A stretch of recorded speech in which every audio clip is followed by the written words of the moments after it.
शनिवार को Bihar industries association में देश रत्न doctor Rajendra Prasad memorial lecture का आयोजन किया गया। बता दें कि इस लेक्चर का विषय कृषि और विकास रहा। वहीं कार्यक्रम में राज्यसभा सांसद सुशील कुमार मोदी, बिहार इंडस्ट्रीज एसोसिएशन के अध्यक्ष रामलाल खेतान सहित कई उद्योगपति ने हिस्सा लिया।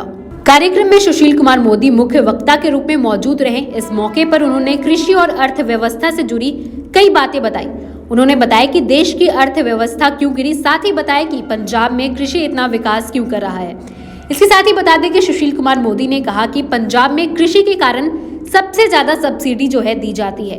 यही वजह है कि पंजाब कृषि के मामले में सबसे आगे है। इसके साथ ही कोरोना के कारण देश की अर्थव्यवस्था में गिरावट होने की बात कही। इसके बाद कृषि सुधार कानून पर हो रहे आंदोलन पर सुशील कुमार मोदी ने कहा कि अगर इस कृषि सुधार बिल से किसानों को नुकसान होता है तो ये आंदोलन पूरे देश के हित में होता, लेकिन ये आंदोलन केवल 3 राज्य में हो रहा है। साथ ही कहा कि किसानों के बीच जो है भ्रम फैलाया गया है कि एमएसपी जो है समाप्त कर दिया जाएगा। मध्य प्रदेश, छत्तीसगढ़, बिहार आदि में एक आर्टिकल पढ़ रहा था कि इस साल गेहूं की सर्वाधिक खरीद जो हुई है एमएसपी पर, तो पंजाब में नहीं हुई है, वो मध्य प्रदेश में हुई है। तो हाल के वर्षों में मध्य प्रदेश वीट के सबसे बड़े क्षेत्र के रूप में और विकसित हो गया। तो कहने का मतलब ये कि जो पंजाब एक समय में एग्रीकल्चर की कृषि का जो केंद्र माना जाता था, ग्रोथ रेट 5.7 था, तो घट कर 1.6 पर पहुंच गया, जबकि देश की बाकी राज्य जो है वो 5, 6, 7% जो है पर पहुंच गए।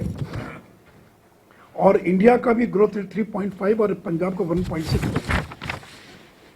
मित्रों, एक अच्छी बात यह है और इस संदर्भ में कि जब एग्रीकल्चर का ग्रोथ रेट बढ़ा तो विकास दर भी, जो ग्रोथ रेट जीडीपी का है, उसमें भी विकास हुआ। लेकिन अब पंजाब का क्या हाल है कि जब 5-6 में पंजाब का ग्रोथ रेट, एग्रीकल्चर की बात नहीं कर रहा, जनरल जीडीपी 5.9 था 5-6 में, तो बिहार का ग्रोथ रेट था 0.9%। 5-6 में जब हम लोग सरकार में आए 2005-6 में, तो ग्रोथ रेट था 0.9, और 2011 से 18-19 में इंडिया का ग्रोथ रेट 7.5, तो बिहार का ग्रोथ रेट 13.3%। यानी बिहार जैसा राज्य लगातार 10 वर्षों का अगर एवरेज निकाला जाए तो डबल डिजिट के ग्रोथ रेट को हम हासिल करते रहे, और पंजाब जो है वो घटकर 5-6% पर पहुंच गया।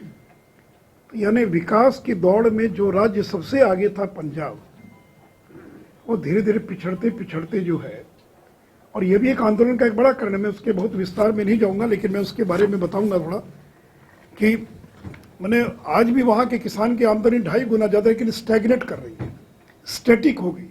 अब उनकी आमदनी जो है बढ़ नहीं रही है। मैं उस पर आऊँगा थोड़ी देर में। मित्रों, एक जो मांग होती है कि एमएसपी को कानूनी मान्यता प्रदान कर दी जाए। इसका मतलब क्या हुआ? यानी आज जो न्यूनतम समर्थन मूल्य पर जो खरीद होती है, एक तो पहली बात है कि सभी चीज़ों के लिए एमएसपी नहीं है, केवल 23 चीज़ों के लिए एमएसपी घोषित किया जाता है। उसमें 7 चीज़ें हैं जो सीरियल्स जिसको कहते हैं, गेहूं, चावल, मक्का, बाजरा, ज्वार, रागी, बार्ली।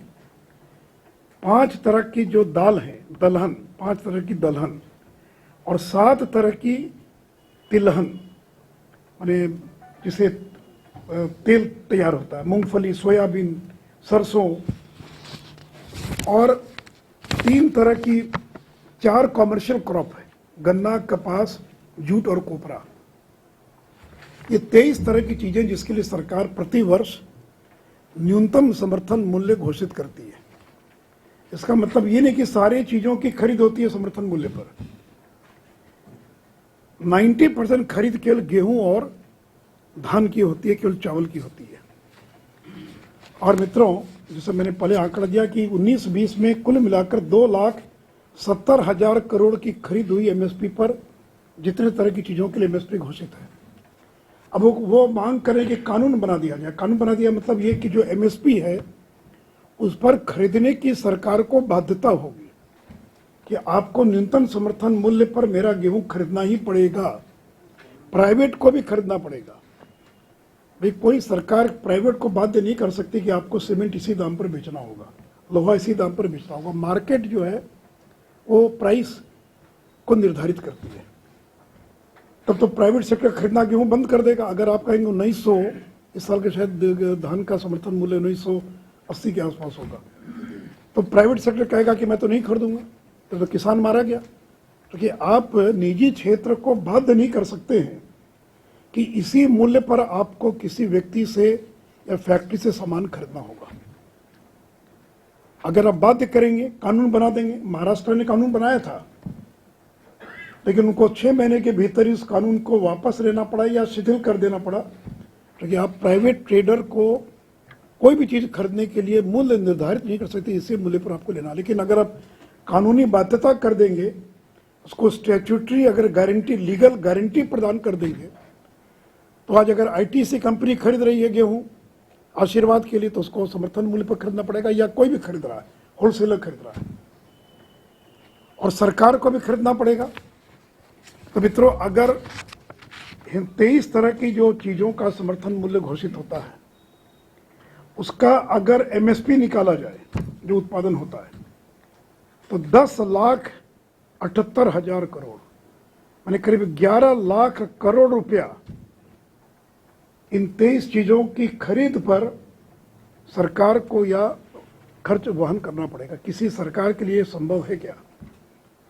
ये 2,70,000 करोड़ रुपया जो सरकार ने व्यय किया, जो प्रोक्योर किया, वही पूरी अर्थव्यवस्था को हिला दिया उसने। तो अगर कल ये, इसे कोई सरकार कानून नहीं बना सकती है कि उसको लीगल फ्रेमवर्क नहीं दे सकती है, लेकिन वो मांग कर रहे हैं कि इसको जो है लीगल फ्रेमवर्क में और इसको डाला जाए। अब मित्रों, एक बात और सुनिए कि सरकार क्यों खरीदती है समर्थन मूल्य पर? गेहूं खरीद कर सरकार क्या करेगी?